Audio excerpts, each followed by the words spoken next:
You can deal with the aspect of dealing with people telling you no, people telling you yes, dealing with success of it, and dealing with the negativity of it.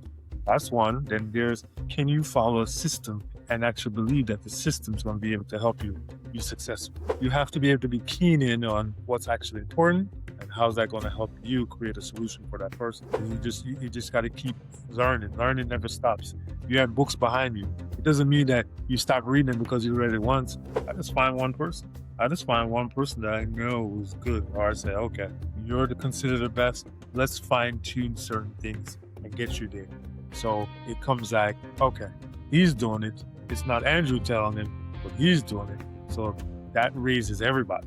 That's the most important part. Meet with a company and they allow me to be a part of the hiring process. We're interviewing a person right now. One of the main things I don't want to talk about your success. I want to dig into your attitude when things were going wrong. Instead of saying, we'll think about it, or let me talk to someone. How about flip the conversation to them and making the decision by what you heard them say from the problem-based to solution part in the conversation. And that allows you to be successful. To become a sales leader, you have to get in the mindset of the person that's doing the job as a motivation, not the hammer down. Role playing is important. It's practice. I've never seen a professional team just go out and play and win without having days of practice. It has to be practicing in the game plan. If you don't speak from your own perspective, you won't get across, you won't attract the audience that you're looking for. Hello, everyone, and welcome to the Killer Sales Engine podcast, the show where we speak to successful coaches, business owners, sales leaders, agency founders who have been in the trenches and are ready to talk about what it actually takes to build a killer sales engine that drives predictable revenue in their respective fields. My name is Aum Janakiram, your host for this evening, and in this episode, I'm speaking to Andrew Wright, founder of ProElite Marketing, and he's a sales systems and conversation coach for B2B founders and sales leaders who manage anywhere between 3 to 15 reps. And these are people who are tired of hearing, I need to think about it on every call. I'm sure you know what I'm talking about, don't you?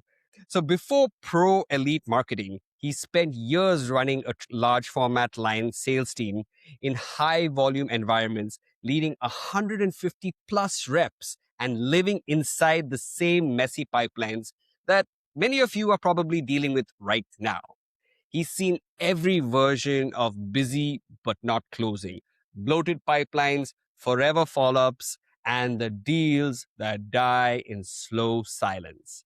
Now he helps small, sharp sales teams clean up their conversations, tighten their sales floor, and turn stall deals into predictable revenue. And today, he's here to share his insights and his wisdom with you. Ladies and gentlemen, please welcome Andrew Wright. This is your sales growth playbook for founders and sales leaders who refuse mediocrity. Real conversations, real systems, real strategies that are battle-tested for growth. These revenue generators have built in the trenches, turning effort into engines. Every Monday, we take you behind the mic and behind the noise, only on the Killer Sales Engine podcast with Aum Janakiram. Hi, Andrew. How's it going? Hey, I'm doing fantastic. How are you doing? I'm doing absolutely great. Thank you so much for joining me on the show. I know that you are really busy, and I'm really grateful and happy for you to be here to share your awesome insights with everyone. It's a pleasure. Pleasure. Great. Super. So, Andrew, why don't we start off with probably what everyone over here is thinking? What is your story? So you can just give us a little bit about where you've been, what you've been up to, and where are you? Okay. Well, I'm currently in Kingston, Jamaica. That's where I'm originally from. That's where my family is. I've worked, I wouldn't say globally, but the United States has been my next home. That's the majority where my clients are.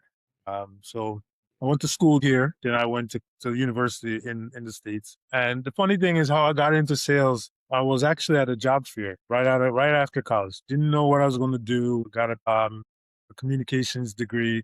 Thought I was going to be a writer. I love to write still. That's why LinkedIn is so influential to me as well. But I went to a job fair and someone showed me what was about. It's funny how you say someone can show you what sales is about, but the lady that I spoke with, she had, different items. And she said, "You ever thought about doing sales?" And I said, "Sales?"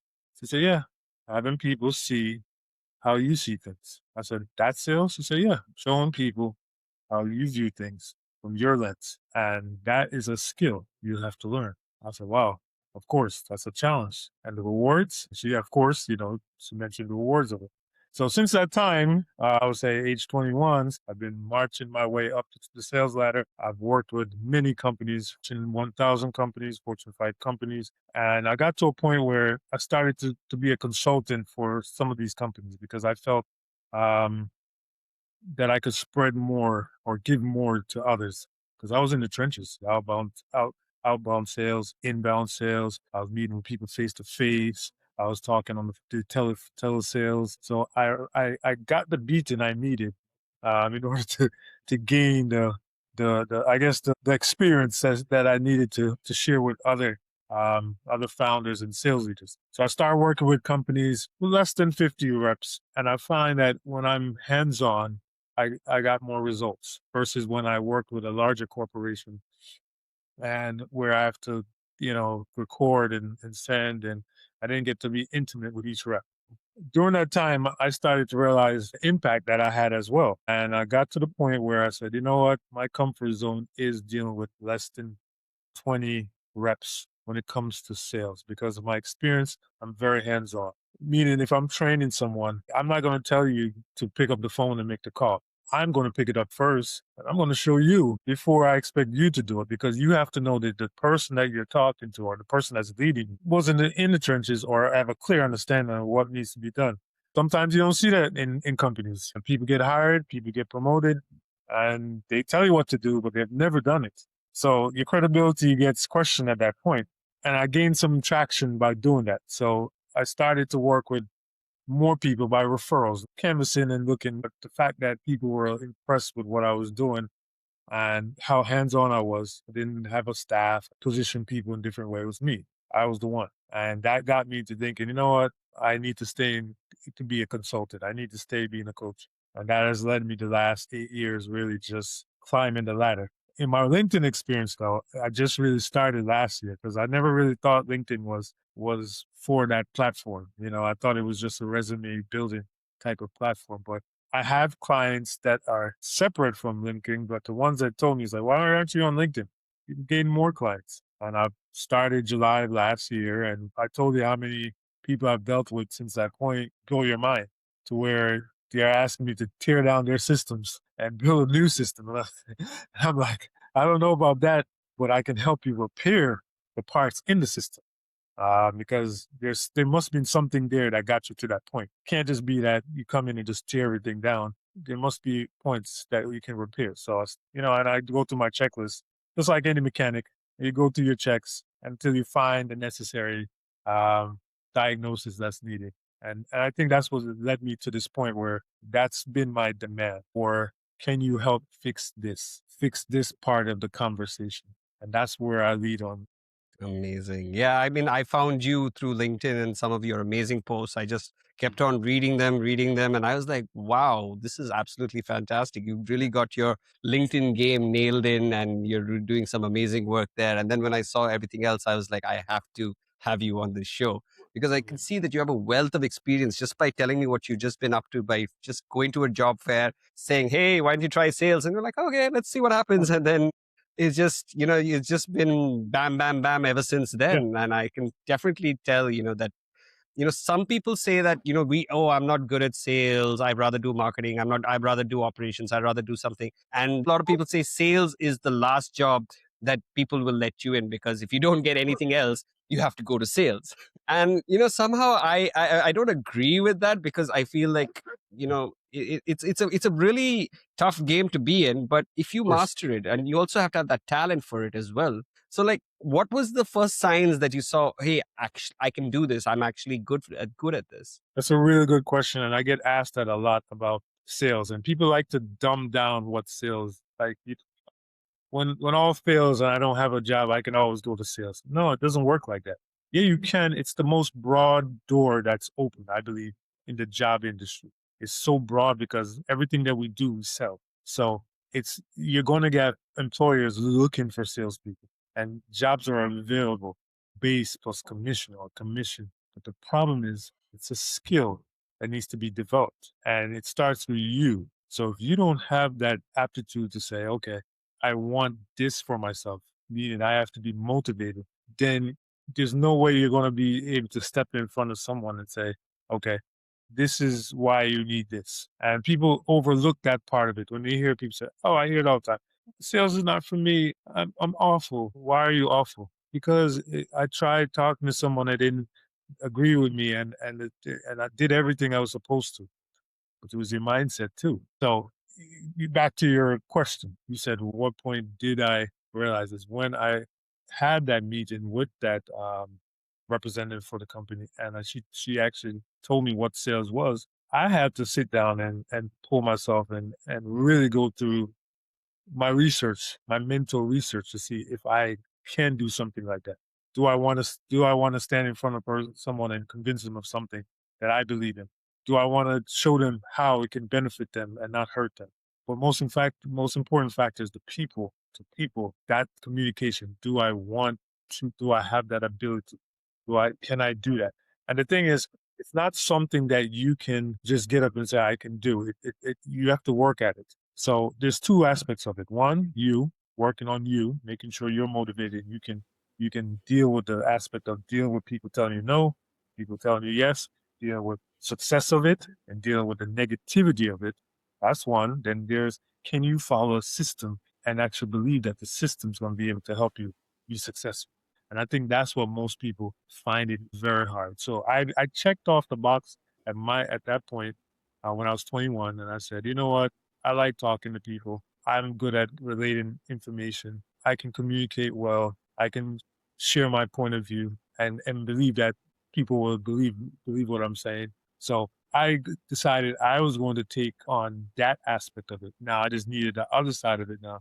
What type of systems am I going to be working? And at that time I didn't know, but for me, I knew at 21 that that was it. If I could meet those areas, I know that it could work from there. Amazing. I think that's what you said. It's a mindset game. Anybody, if you have the systems, Yeah. that's where it's a complete game changer, which what most people actually forget. They think you're just going to keep talking, talking, talking. As long as you don't stop talking, you're selling.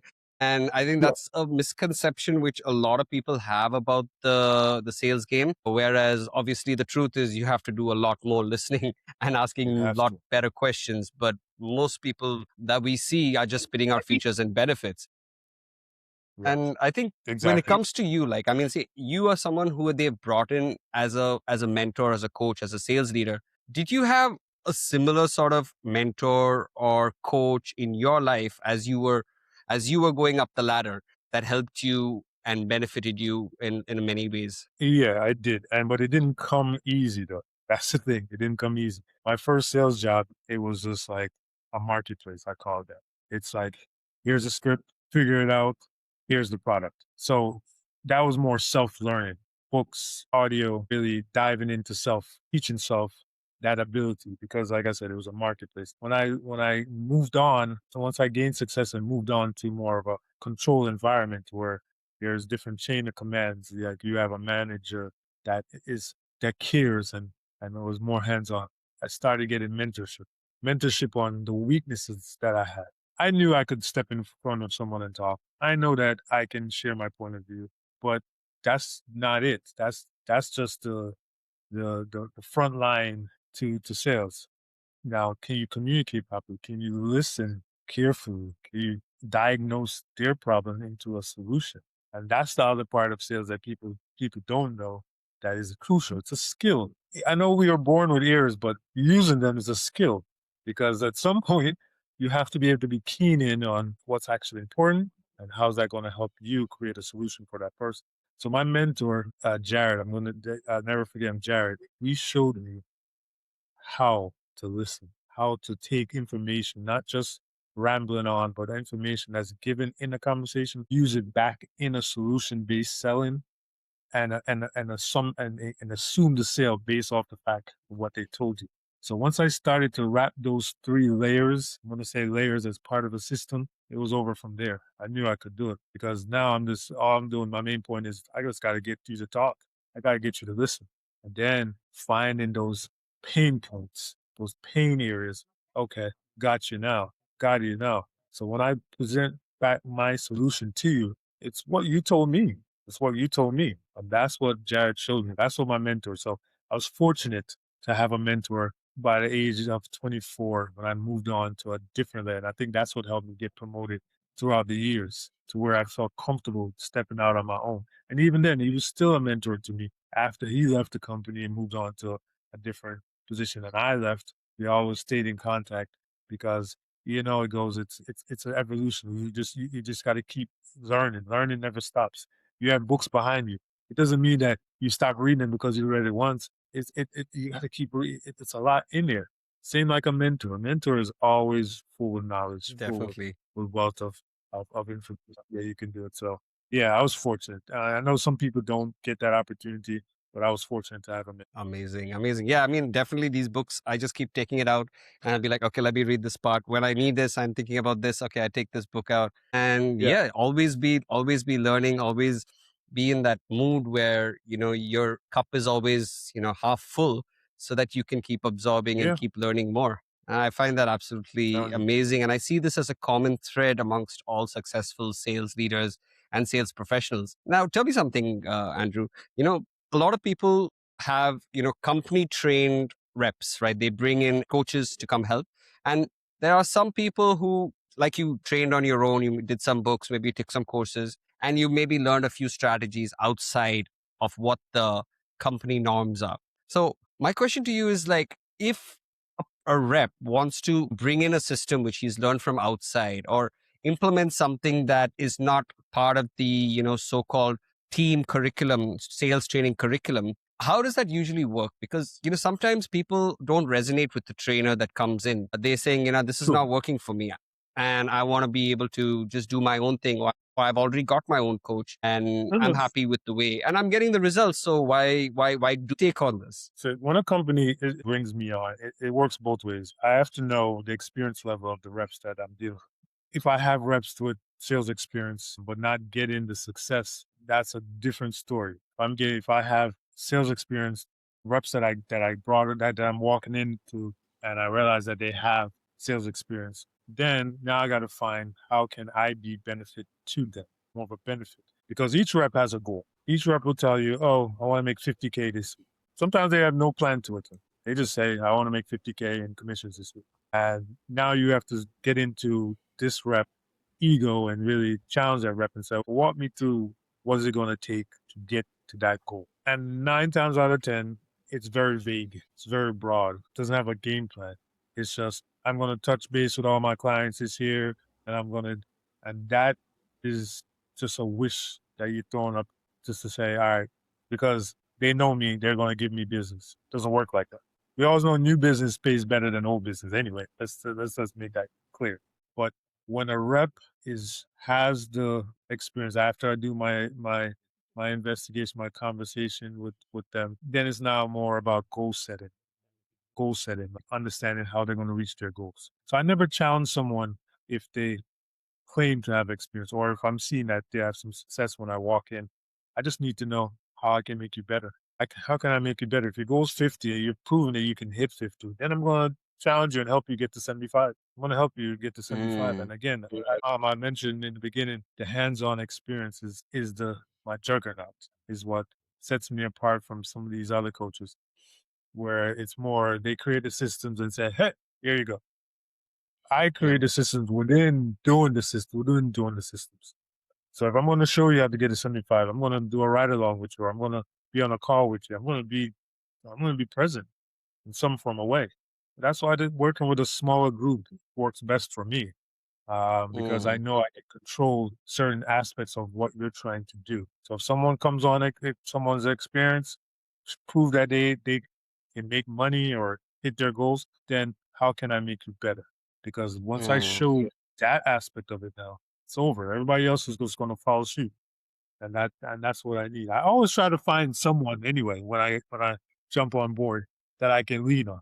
because it's Hmm. not what I do that they're going to follow. It's what they see that that person's doing that's going to make it Hmm. even better for them. So I don't try to champion everyone.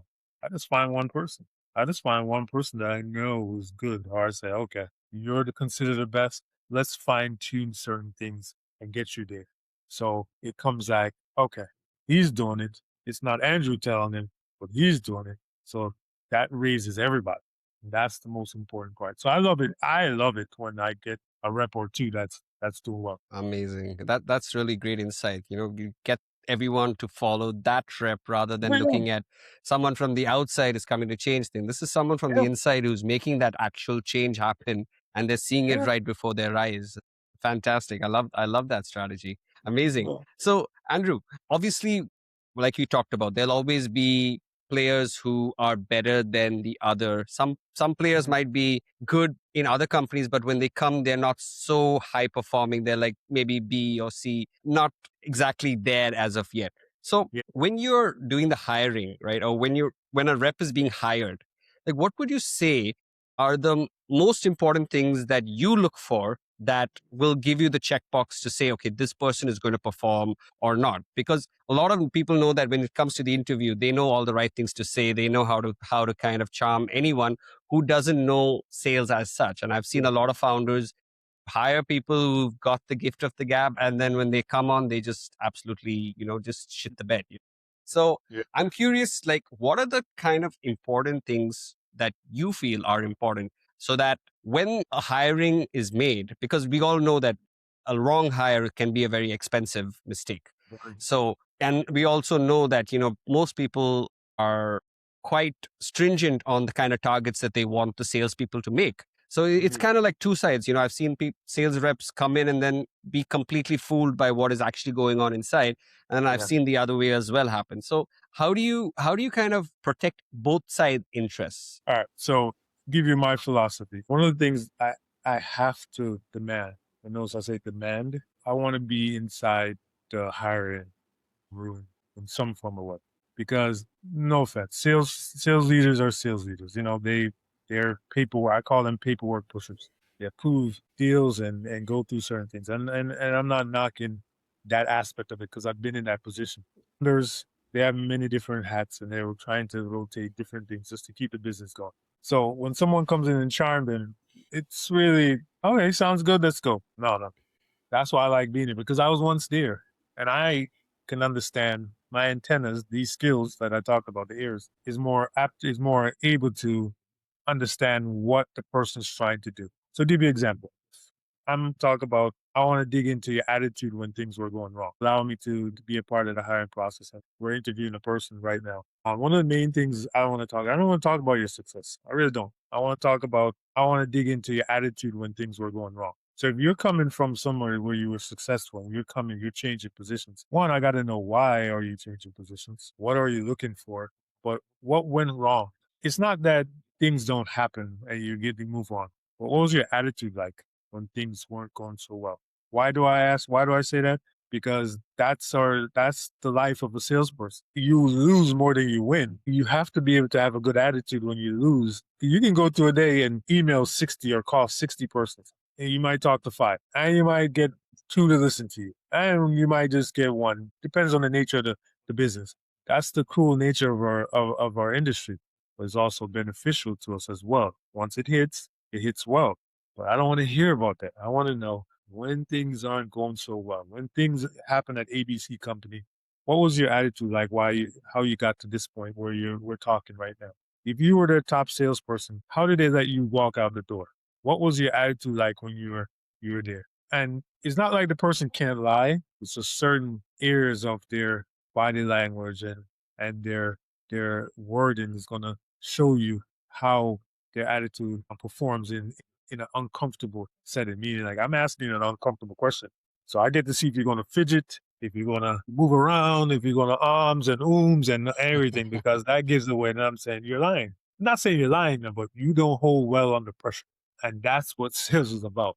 So I love to. It's like a mind psychology when you're interviewing because now they're expecting you to ask what motivates you. What is your greatest quarter? What is this? And I don't go there. No, I'm going to go a whole different way because that tells me who the true person I'm talking when you're uncomfortable. Because I'm going to ask you uncomfortable questions, and that's going to put you in a position now to see, okay, all right, you can manage or she can manage because it's just the way they carry themselves through that position. And that's what sales is about. So I love to be a part of it. If I'm not part of it, it's almost like a deal breaker for me sometimes because now you're asking me to perform miracles on people I have no clue.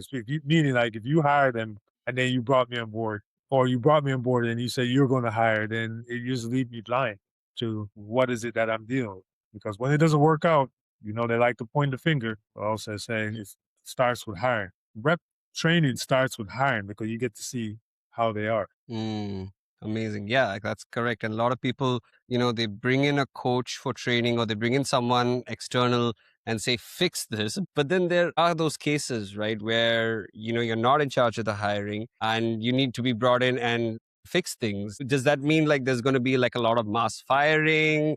Or how does it work? Because No, the obviously, thing maybe is, it could be the system is fundamentally flawed. true, and that's a great comment because before you go looking to chop people off the line, you got to look into the systems, and honestly, most times it's the system. Most times it's the system and the attitude of who's implementing the system that caused the rep to say, I'm not interested." Because when you get to know the rep and you understand that their characteristics says they should be better than what they are, and then you see the systems when they go to close, the closing is so broad that it's like there's no motivation for the rep to do anything and there's no one there to support it. So Mm, it goes back to who's implementing the system that caused the rep to be like this. So I never recommend, very rarely do I recommend termination once I'm in there. I barely, because I always put the onus on myself to say it's more like the system problems, and 9 times out of 10 is a system problem and it's the person that's implementing the system. So you start to diagnose that area. Okay, at what point you ask each one and you go around and you have a conversation.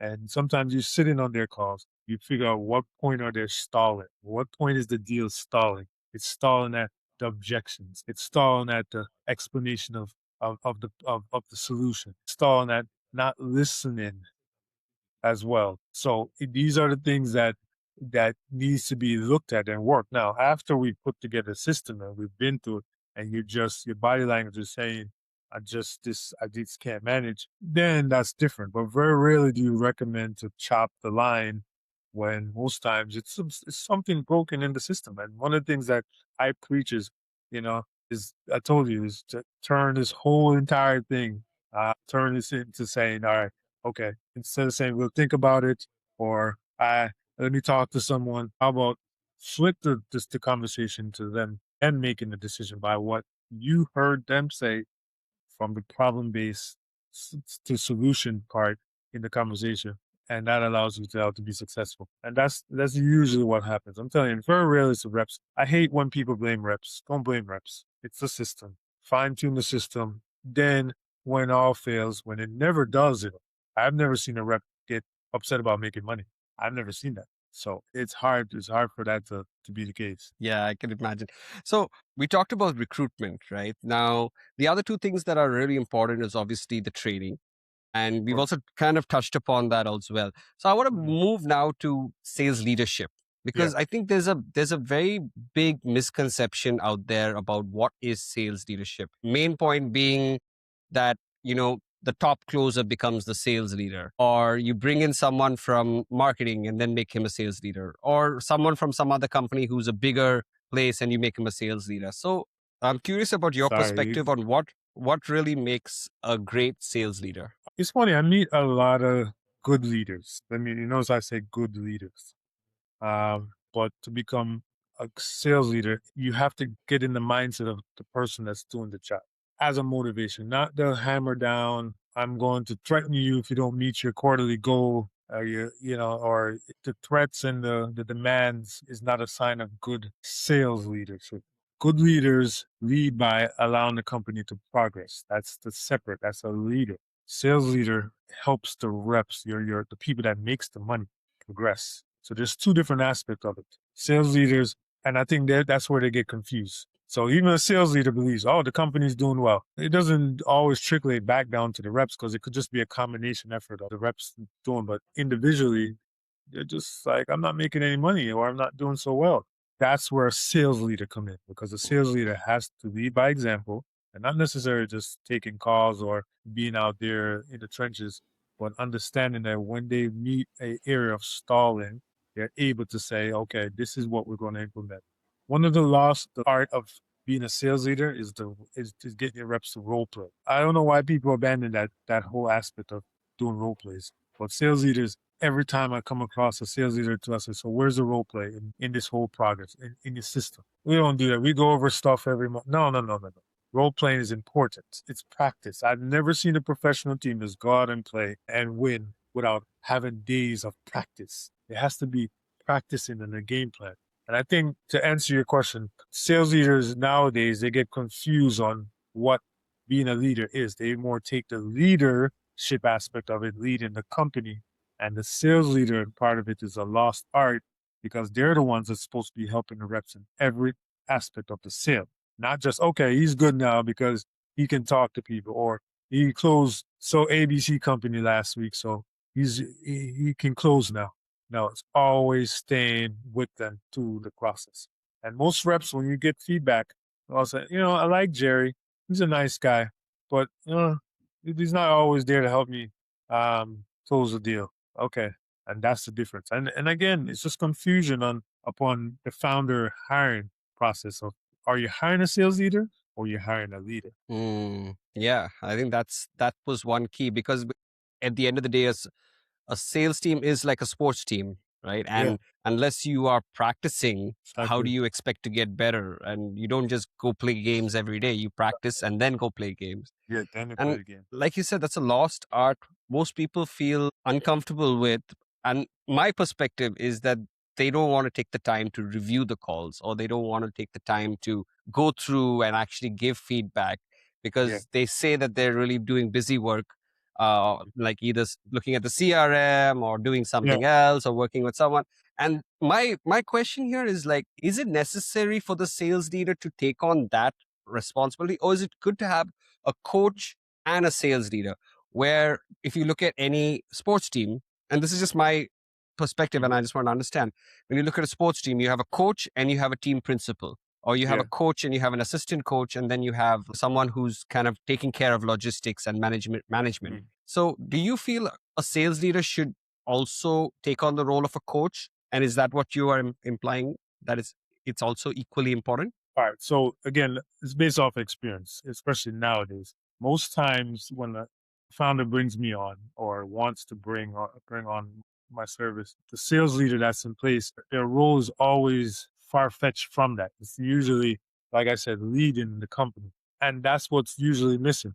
Now, if their roles were defined properly from the top, I believe that a sales leader would eliminate someone like myself from being in the process. But because now you're asking them to be the coach. You're asking them to lead them through this entire sales process, building the systems, allow the systems to work, understanding how to hire and who to pass on. And I think sometimes, and that's part of it too, they do mass hiring at times and they're not even sure who to hire. They just bring on a few reps because that's what the number says. That's what the spreadsheet says in order for us to meet this quarterly goal that the founder is looking, but not actually doing the hands-on work, like you said, listening to calls, going over objection rebuttals, fine-tuning your script. How's your closing? Is it a two-part closing? How much are you asking for the business once you present the solution? Those are the things that are not being wrapped into the hat of a sales leader nowadays. If there were, and I've met a few that attempt to do it, but they also said my workload is pretty high. And I understand. Mm, I've been in that position as well. And I don't know, maybe because I just love sales, I just feel like there's always room to get that in because that affects everything else that I'm doing. And I think that's the groundwork that people don't want. So nowadays the format is to bring in a consultant, bring in someone. And some sales leaders like a consultant coming in. Some people don't because they believe they're gonna take their jobs in some form or way.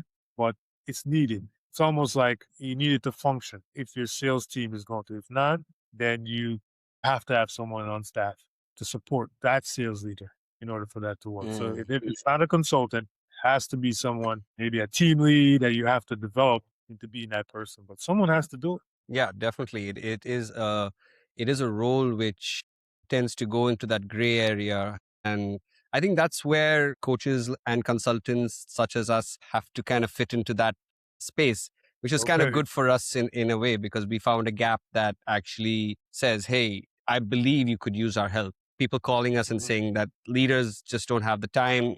Can you guys come in and help out? So I think it's really a great space for anyone maybe who has been in maybe top level sales leadership or is already a top closer and wants to kind of transition into this space. Would you say it is a very good lucrative space to be in? All right. I have mixed opinions about it. It depends on your work ethic. If your work ethic, if you're not a controlled person, I'm a control person. I control my time. I know my time speaking to you today is between a certain time. After you, I know I have this to do. Some people can't manage that. They'll have the skill. They have developed the skill to work within a company within a certain bracket of time. So the bracket of time says it's supposed to be there. You're supposed to be there between 9 to 5, and you work well within that time zone.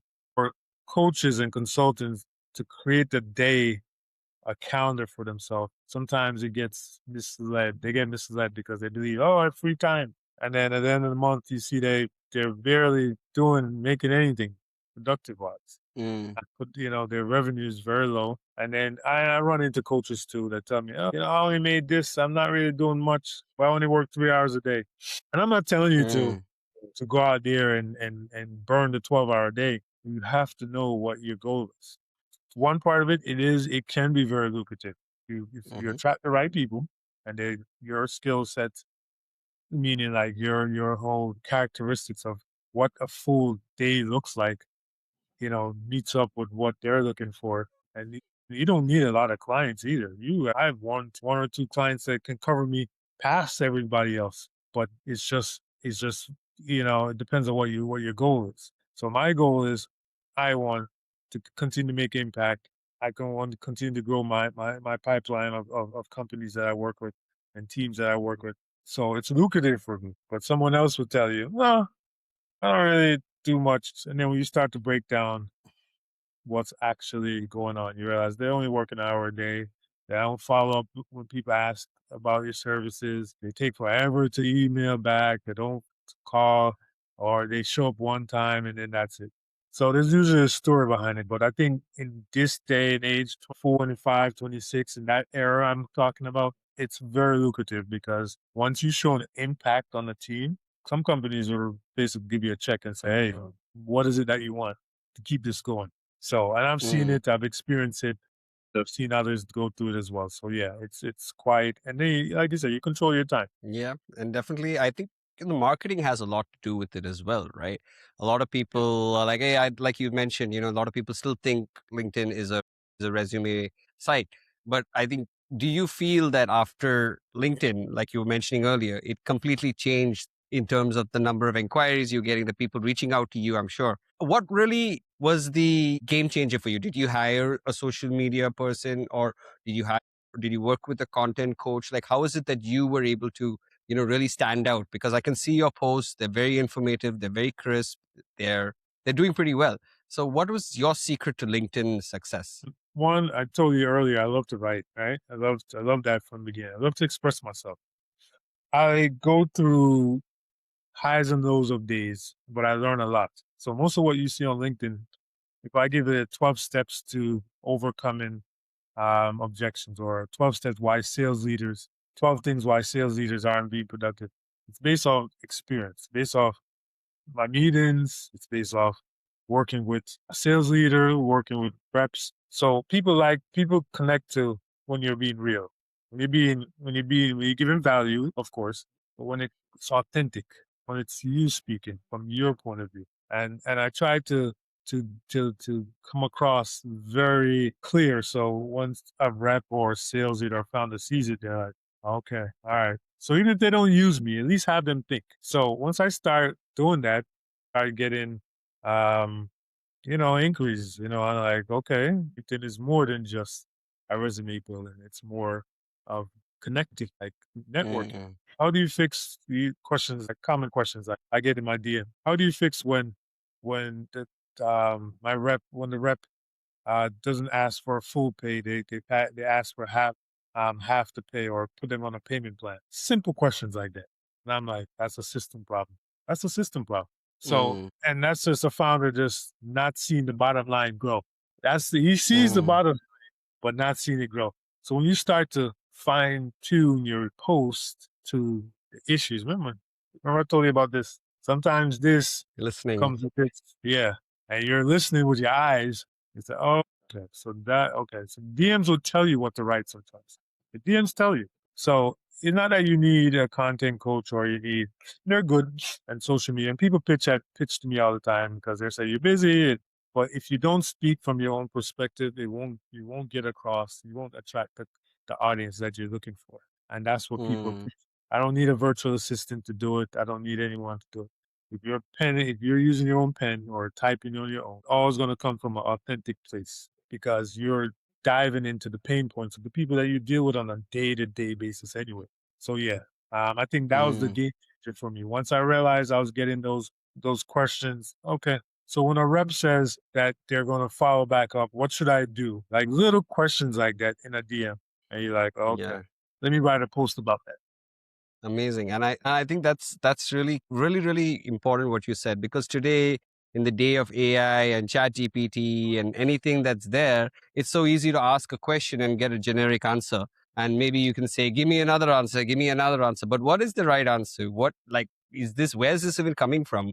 But when they ask someone like you who's giving that authentic information, Yeah, this is not yeah, AI, right? This is Andrew Wright speaking to you yeah, from the heart, with real world yeah. experience, Hmm. sharing that knowledge, what's happening right now, not Exactly. information that's been put out there 5 years ago and saying, hey, go check out that AI information. Mm. Although it does have its advantages, I'm Yeah, keen to know what your thoughts are on how AI is enabling or replacing or, advancing the sales industry. it was already a lazy mindset industry, meaning it's a broad. I mentioned earlier, it's a broad door for anyone to come in because we sell on a day to day basis.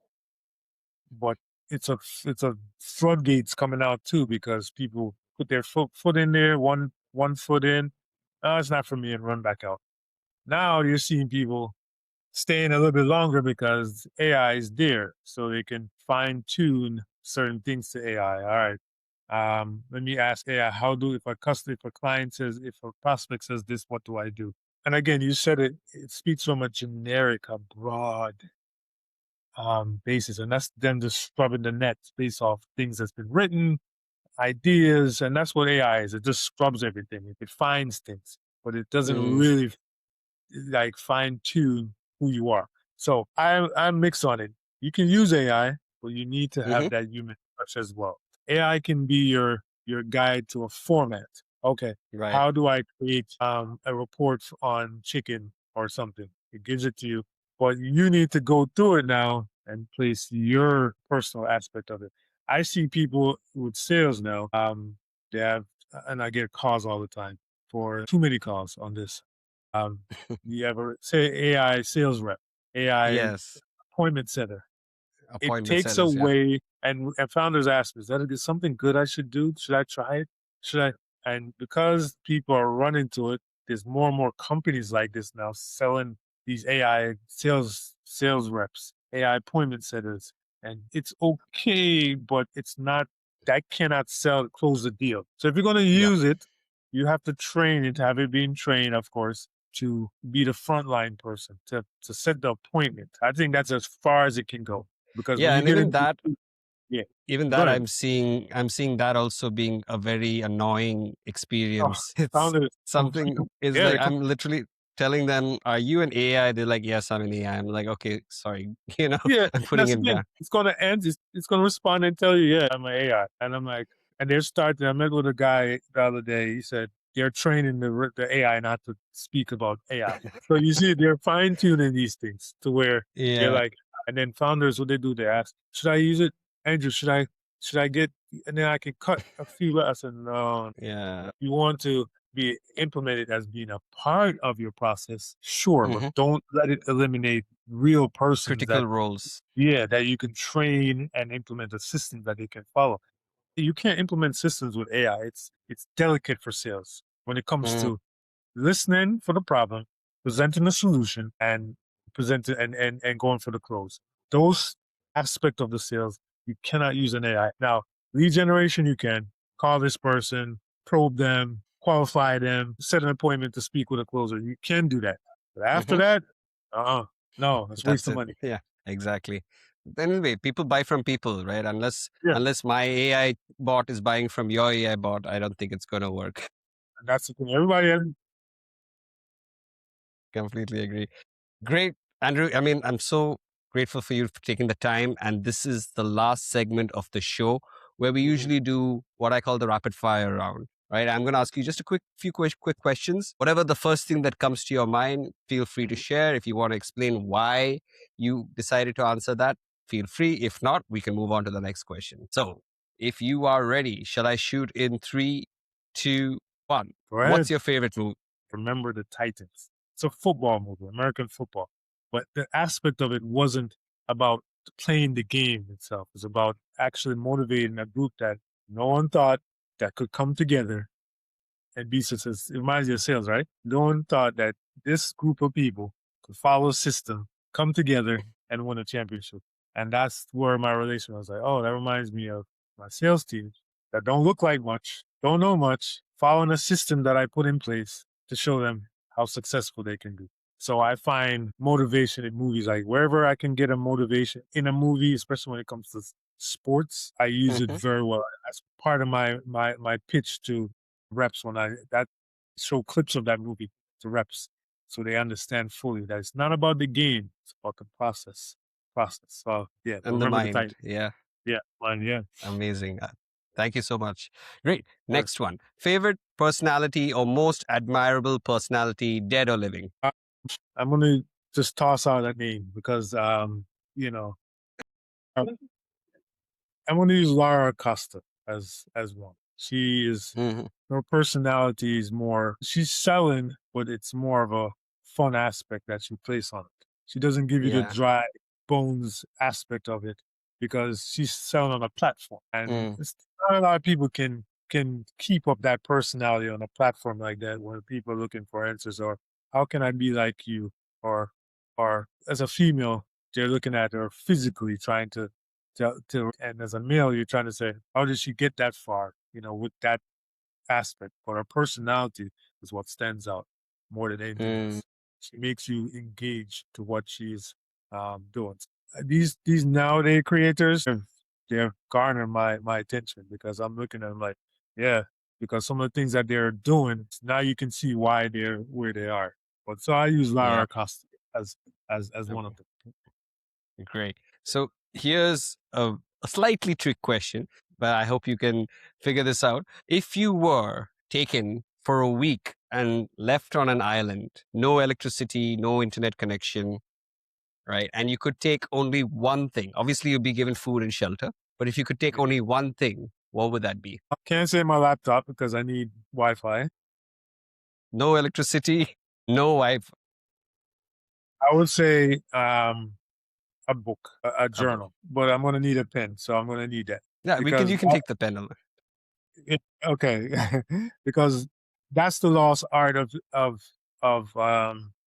people. I'm not gonna say just sales. We don't take our thoughts. We don't write down our thoughts anymore. Very few people journal. They journal. You see, they journal on maybe their laptop, in a blog. But to write the lost art of writing your thoughts right there, your handwriting, your cursive. I would that would be it because if you're in that position, your thoughts are going to be all over the place anyway. I Yes, and completely get it. creative. So There you I'm go. very much a writer. Go. I journal every day. It's an Oh man, amazing. I love it. It's I an love it. I do too. I love it. Mine's downstairs, but yeah, it's very, very, very, very important. I love that you have that, and you're not even missing a line. You're writing, and that's the thing. Some yeah. people It's just write, flowing. and, Yeah. and you see a gap between No, just write. Just write your thoughts. Get up in the morning. Go through your normal morning routine. Then write. Hey, Mm. end of the day, what's your thoughts? And you'd be so surprised how many ideas come from that book you I have. completely agree. I mean, that's when I look back at it and I keep reading things from last month, last year, and I'm just like surprised all the things that I said I wanted to do or were bothering me and how it's evolved and how, just by putting it down there, it's Yeah, it's it's really changed. It's really changed, been a game changer for me for sure. that's good. Thank you Yeah. so much for sharing it, and thank you for sharing that as well with everyone. Because at the end of the day, like you said, it's a lost art. People are Mhm. typing, but when we write, Yeah. it's going straight here. There are Yeah. neurons firing, and it's Oh, connected oh, directly to the it's brain. I'm yeah. 100% believer in that. Great. Final question for the evening: what are your words of wisdom for aspiring sales professionals who want to get into this space, or maybe they're already in this space, but they're thinking about giving up?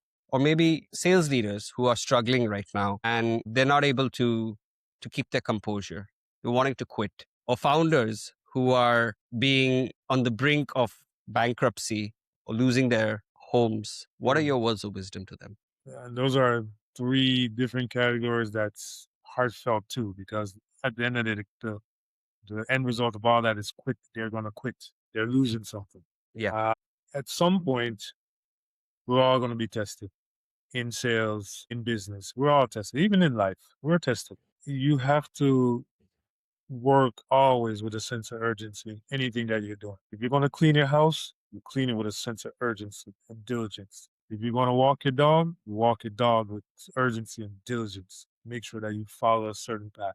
And I think that's what you have to do with sales. Sales is about following a certain path. It's not just getting up today and say, I'm a salesperson. Why can't I make 300,000? It's a certain path for you to make to get to that point to make 300,000. When you're running a business, there's a certain reason why business across the street are more successful than you. There's a certain path that needs to be followed. So I always tell people, find that inner motivation and understanding that there's a path to everything. There's a path to everything. And once you gain the right influence, which, like you said, a mentor, I think you mentioned that earlier, that helps as well. So find someone that either it's relatable to you or or looks like the person that you want to be like. Could be online because this day and age you can connect with so many people, or it could be someone that you work with.